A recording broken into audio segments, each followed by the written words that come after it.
El nostre proper participant és en Ferran Nadal.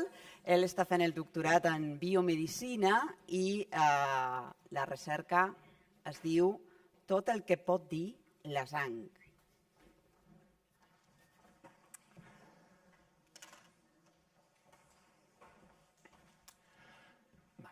Hola a tothom, jo sóc en Ferran Nadal i estudio la sang. Per què?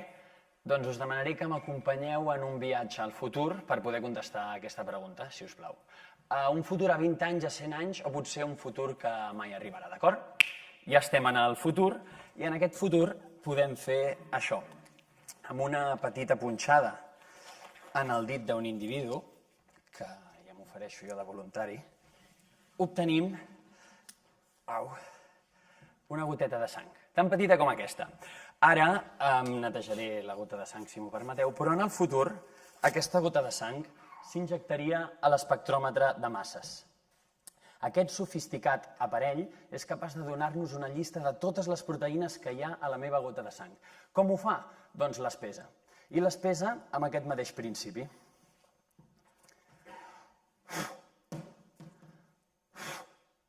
Com que la pilota de ping-pong és més lleugera que la pilota de goma, es desvia més de la seva trajectòria amb la meva bufada i, per tant, arriba més lluny. Doncs en l'espectròmetre de masses, les pilotes són les proteïnes. La meva bufada és un camp magnètic, que també les desvia en funció del pes. I, finalment, tenim un detector que amb molta precisió mesura quan lluny ha anat cada pilota o cada proteïna, en aquest cas.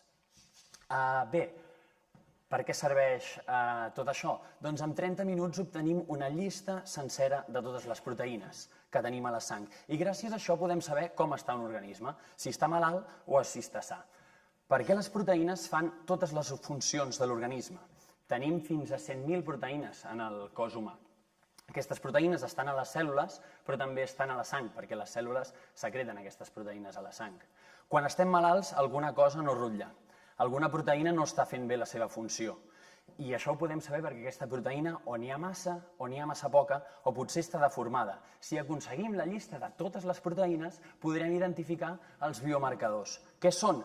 Aquelles proteïnes que no funcionen i ens poden dir si estem malalts. Per exemple, la AFP, la alfa-fetoproteïn, és una proteïna la presència de la qual indica càncer de fetge.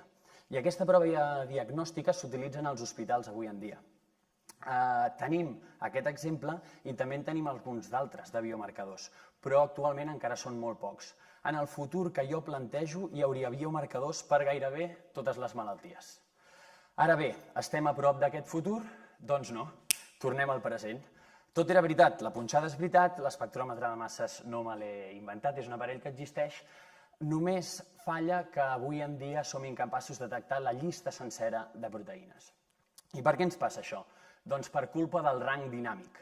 El rang dinàmic vol dir que a la sang tenim proteïnes molt abundants i proteïnes molt poc abundants. Però la diferència és abismal, escandalosa. La diferència és una pilota de ping-pong vermella en una piscina olímpica plena de pilotes de ping-pong blanques.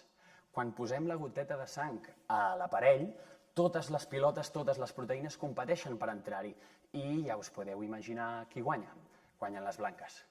En la meva tesi doctoral estem buscant solucions per a aquest problema.